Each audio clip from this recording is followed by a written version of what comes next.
local charter company. How does putting it on a certificate, does that impact how the bank sees that transaction? Do they shy away from 135 operations?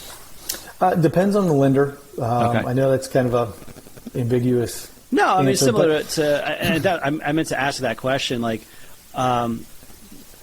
for you as a lender, do you have access to different products or different banks or carriers? Is it like a broker kind of a thing, like insurance, or is it more just your captive lender? Yeah, I would consider us a finance broker, lending associates finance broker.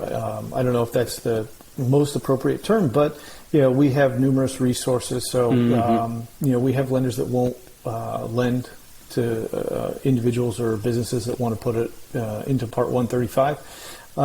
We have folks that, or we have lenders that that's their mainstay.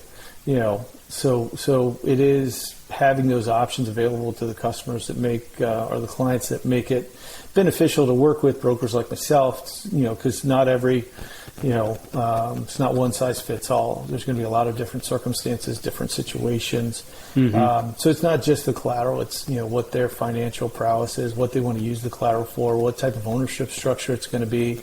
But yeah, there's plenty of lenders out there that, are okay with, now, I shouldn't say okay. They have programs set up, specifically for folks to operate under Part 135.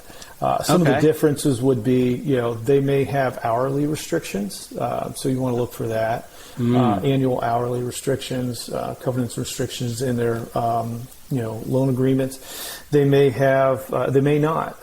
So depending on how much they're going to use it.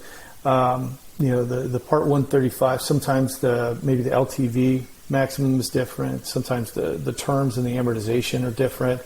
Again, there's different pieces at play when it does have more of a commercial feel. It becomes more of a commercial underwrite, and what the cash flow looks like with and without some of that charter income. Okay, that makes sense.